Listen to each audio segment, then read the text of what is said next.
القرآن يوحدنا لطريق الخير يوجهنا الله تعالى أنزله ورسول الله معلمنا. بسم اللہ الرحمن الرحیم. تعالی در ہیچ چیز حلول نہ کند. اللہ تعالیٰ کسی چیز میں حلول نہیں کرتا. و چیز دروی تعالی حال نہ بود اور نہ کوئی چیز اس میں حلول کر سکتی ہے. دیکھیے حلول یہ عربی زبان مصدر ہے. حل یحل کے معنی آتے ہیں اترنا، اور حلول سے ایک خاص معنی مراد ہے. اور یہ معنی یہ ہے کہ مشرکین، قدیم مشرکین اور ہمارے جو ہندو ہیں ان کا بھی عقیدہ ہے کہ سب تو اتنی بات تو مانتے ہیں کہ مانتے تھے، آج بھی مانتے ہیں کہ ہم سب کا کوئی پیدا کرنے والا ہے. مگر اس کے ساتھ ساتھ یہ لوگ یہ عقیدہ رکھتے تھے کہ وہ انسانی شکل میں دنیا کے اندر اس کا ظہور ہوتا ہے. یعنی جو پروردگار ہے ہمارا، وہ کسی انسان کی شکل میں، انسانی شکل میں دنیا کے اندر آتا ہے. یہ اسلامی عقائد کے سراسر خلاف ہے. تو اللہ تعالیٰ یہ اپنے عرش پر مستوی ہے، اپنی شایان شان، اور وہ کسی انسانی شکل کے اندر نہ حلول کر سکتا ہے. کوئی انسانی شکل اور روپ لے کر دنیا کے اندر نہیں آتا، اور نہ کوئی چیز اس کی ذات میں حلول کر سکتی ہے. وَأَوْ تَعَالَى مُحِيطِ اشیاء، اور اللہ تعالیٰ تمام اشیاء کا احاطہ کیے ہوئے ہے بِاِحَاطَةٍ ذاتی، اپنے ذاتی احاطے سے. آیت الکرسی کے اندر بھی ہے وَسِعَ كُرْسِيُّهُ السَّمَاوَاتِ وَالْأَرْضِ، کہ اس کا جو کرسی ہے یہ آسمان اور زمین کو شامل ہے. تو اللہ تعالیٰ کو تمام اشیاء کا علم ہے، ہر چیز کا علم اللہ رب العزت کو ہے. اور یہ کسی کا عطا ہی نہیں ہے، بلکہ اللہ رب العزت اپنے ذات کے اعتبار سے تمام اشیاء کو گھیرے ہوئے ہیں. وَقُرْبُ مُعَيَّدْ بِأَشْيَاء دَارَدْ، اور وہ چیزوں کے ساتھ ان سے قریب ہے.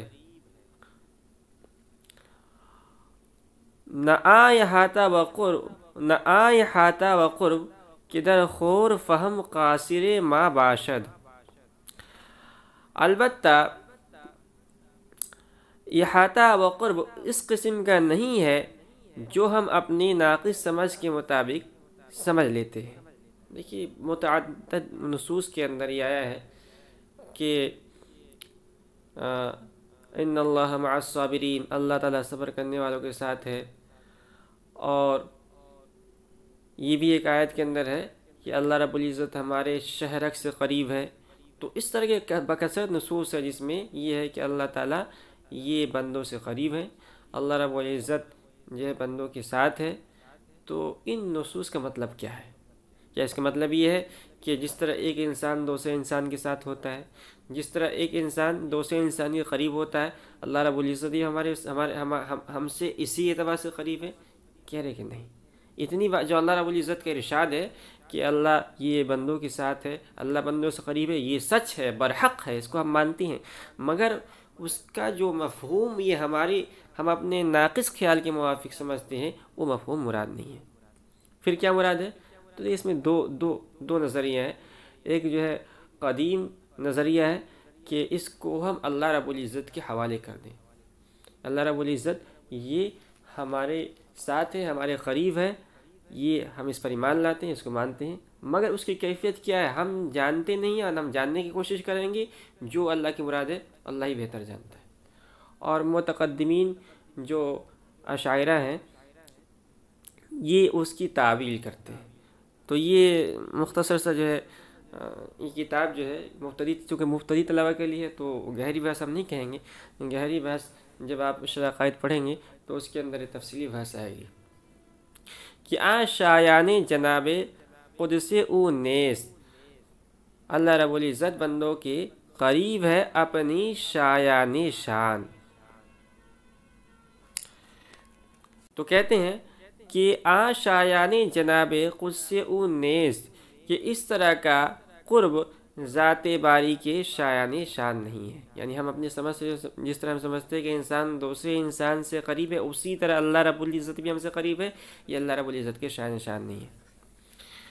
وہ آچے بکشف و شہود معلوم کنن ازا نیز منزہ است، کہہ رہے ہیں کہ اور جو کچھ کشف اور مشاہدہ کے ذریعے صوفیہ معلوم کرتے ہیں، ازا نیز منزہ است، اللہ اس سے بھی پاک ہے۔ مطلب یہ ہے کہ بہت سارے صوفیہ اور بزرگوں سے یہ منقول ہے کہ انہوں نے مراقبہ کیا اور ان کو ذات باری تعالیٰ کا دیدار ہو گیا۔ شیخ عبد القادر جیلانی رحمۃ اللہ علیہ کے بارے میں بھی آتا ہے۔ تو کیا انہوں نے جو ہے اللہ رب العزت کو مشاہدہ کیا اور کیا وہ اللہ رب العزت کے قریب ہو گئے؟ تو کہہ رہے کہ نہیں، اس کو جو ہے ہمیں نہیں ماننا چاہیے، اس کی ہمیں نفی کر دینی چاہیے۔ وہ آچے بکشف و شہود معلوم کنن ازا نیز منزہ است، اور جو کچھ کشف و مشاہدہ کے ذریعے صوفیہ معلوم کرتے ہیں اللہ اس سے پاک ہے۔ پھر وہ کیا چیز ہوتی ہے؟ تو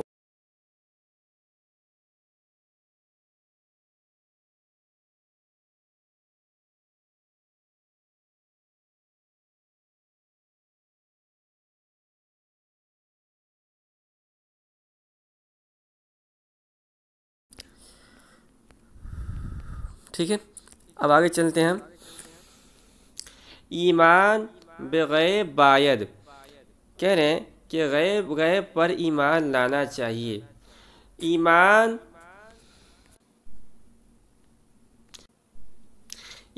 بغیب باید آورد، کہہ رہے ہیں غیب پر ایمان لانا چاہیے۔ اب آگے وہی مسئلہ چل رہے ہیں کہ بہت سارے صوفیہ کے بارے میں منقول ہے کہ انہوں نے مراقبہ کیا اور اللہ رب العزت کا دیدار، قرب اور معیت حاصل ہوا۔ اس کا کیا مطلب ہے؟ کہہ رہے وہ ہرچے مکشوف و مشہود گردد، اور جو کچھ کشف مراقبہ کے ذریعے سے معلوم ہوا،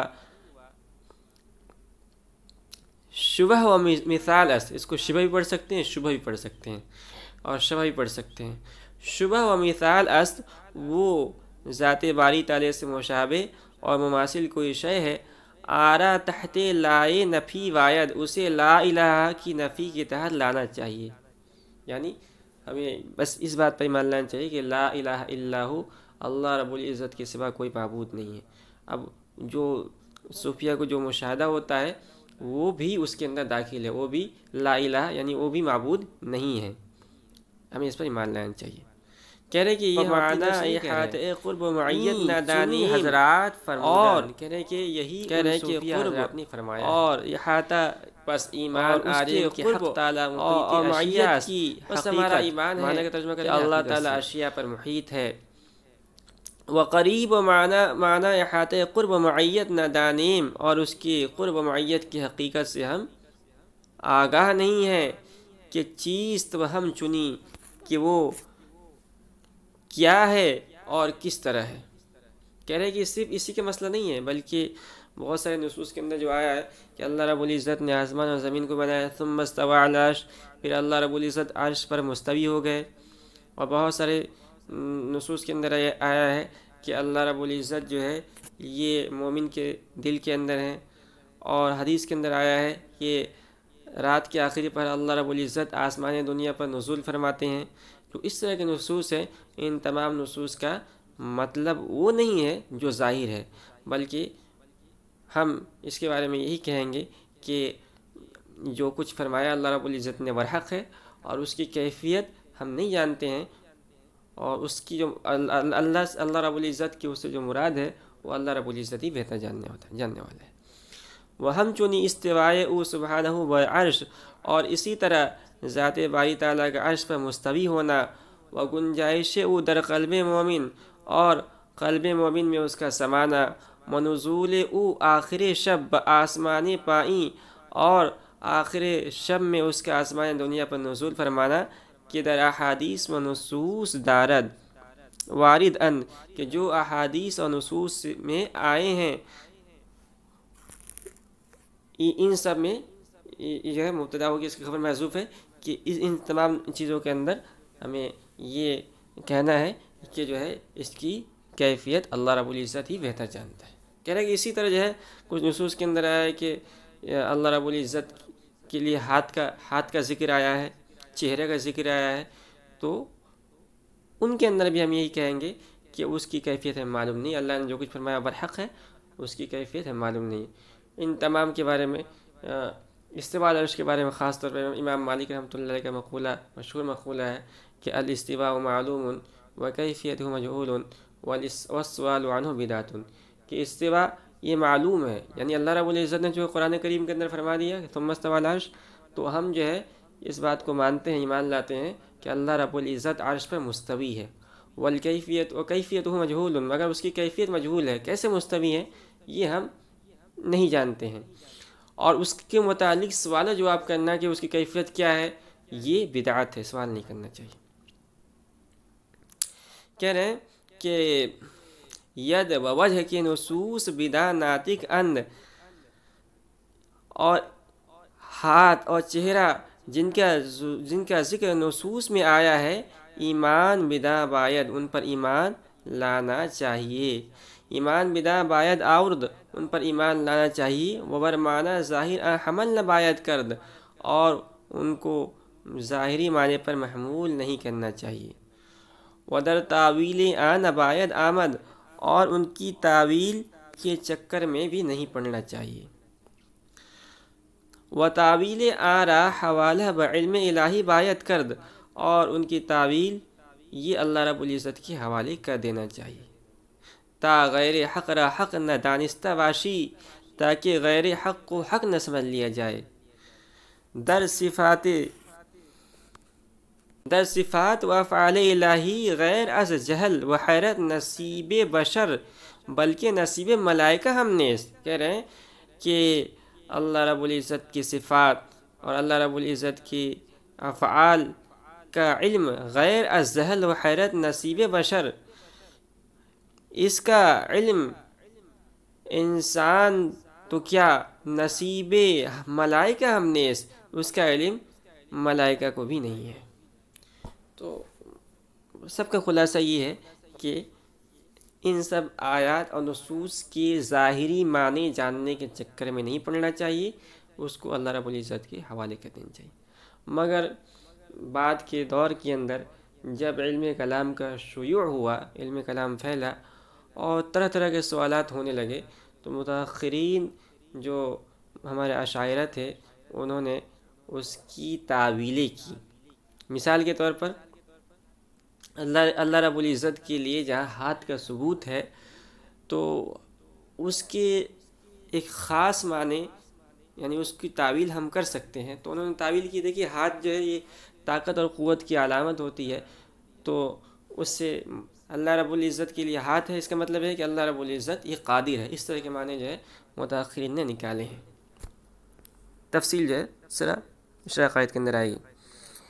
کہہ رہے ہیں کہ انکار نصوص کفر است، کہہ رہے ہیں کہ نصوص کا انکار کرنا یا کفر ہے، وہ تعویل جہلی مرکب، اور اس کی تعویل کرنا یہ جہلی مرکب ہے۔ تو خلاصہ سب کا یہ ہے کہ ہمیں ان سب چیزوں کا چکر میں نہیں پڑنا چاہیے۔ آگے ایک شعر ہے، کہہ رہے ہیں کہ دور بینان بارگاہ الست، غیر عظیم پے نبردہ اند کے ہست۔ دور بینا یہ دور بین کی جمع ہے، دور بین جیسے دور بین جانتے ہیں نا، جس سے جو ہے دور کی چیزوں کو دیکھا جاتا ہے، اسی کی جمع دور بینا۔ اس کا لفظی ترجمہ ہوگا دور دیکھنے والا، مطلب جس کو گہرا علم ہے۔ تو دور بینانے بارگاہ الست، بارگاہ کس سے جو ہے دربار مراد ہے، اور الست جو ہے اللہ رب العزت کی ذات مراد ہے۔ دور بینانے بارگاہ الست، اللہ رب العزت کے بارگاہ کے دور بین بھی، یعنی جو مقرب فرشتے ہیں جو اللہ رب العزت کے دربار میں رہتے ہیں، وہ کیا کہتے ہیں؟ غیر عظیم پہ نبردہ اند کے ہست، وہ اس کے علاوہ نہیں کہتے ہیں کہ وہ ہے، یعنی بس ان کو بھی اتنا علم ہے کہ اللہ رب العزت جو ہے اللہ رب العزت کی ذات ہے، اس سے آگے کا انہیں علم نہیں ہے، اس کی گہرائی کا۔ آگے کہتے ہیں کہ وَيَک قرب معیت حق تعالیٰ را نوع دیگر است، اللہ تعالیٰ کے قرب اور معیت کی ایک اور قسم ہے۔ کیا قسم ہے؟ کہ بانوع اول جز مشارکت اسمی مشارکت ندارت، کہ جو پہلی قسم کے قرب و معیت سے سوائے نام کے اور کسی چیز میں شرکت نہیں رکھتا ہے۔ کیا ہے؟ وَآ نصیب خواص بندگاں است، کہہ رہے ہیں کہ وہ قرب و معیت مخصوص بندوں کا حصہ ہے۔ تو ایک تو قرب و معیت جو نصوص کے اندر آیا ہے اس کو تو مطلب ہم بیان کر چکے ہیں، اور ایک قرب و معیت کی دوسری قسم ہے جو اللہ رب العزت کے مخصوص بندے جس کے کون کون ہیں، اس سے کیا مراد ہے؟ کہہ رہے از ملائکہ و انبیاء و اولیاء، کہہ رہے کہ یعنی فرشتے، انبیاء اور اولیاء، یہ ان لوگوں کا حصہ ہے۔ اللہ رب العزت اپنا قرب ان لوگوں کو عطا فرماتا ہے، یہ قرب کی دوسری قسم ہے۔ کہہ رہے کہ یہ تو اللہ کے مخصوص بندوں کا حصہ ہے، مگر عام مومنین جو ہے بھی اس سے محروم نہیں ہے۔ کیوں؟ کیونکہ اس کے جو ہے بہت سارے درجات ہیں۔ تو اللہ رب العزت اپنے بندوں کو اپنا قرب دیتا ہے، جو بندہ اللہ رب العزت کی جتنی زیادہ بات کرتا ہے تو وہ بندہ اللہ رب العزت کے اتنا قریب ہوتے جاتا ہے۔ تو قرب کے بہت سارے درجات ہیں، جو عام مومنین ہیں بالکل نیچے درجے میں ہوں گے، جو اس سے زیادہ عبادت کریں گے وہ اوپر درجے چلے جائیں گے، اس سے اوپر جو ہے اولیاء ہیں، اس سے اوپر جو ہے ملائکہ ہیں، انبیاء ہیں، یہ سلسلہ چلا جاتا ہے۔ وعام مومنہ ہم اسی نوع قرب بے بہرہ نیند، کہہ رہے کہ عام مومنین بھی اس نوع کے قرب سے محروم نہیں ہیں۔ این قرب درجات غیر متناہی دارد، کہہ رہے کہ یہ قرب لا متناہی درجات رکھتا ہے۔ بمعنی لا تقف عند حد، اس کا مطلب یہ ہوا کہ لا تقف عند حد، وہ کسی حد پر رکتا نہیں ہے، بے شمار ہے۔ تو لا تقف عند حد یہ عربی زبان کا لفظ ہے، جملہ ہے، اس کا مطلب ہے کہ وہ بے شمار ہے، کسی حد پر رکتا نہیں ہے۔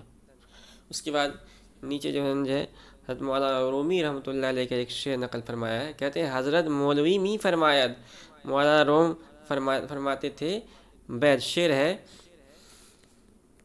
اے برادر بے نہایت درگہ است، کہ اے بھائی اس کے قرب کے مراتب بے شمار ہیں، ہرچے بروے می رسی بروے مایست، جسے جو قرب کا درجہ حاصل ہو گیا وہی اس کے لائق ہے۔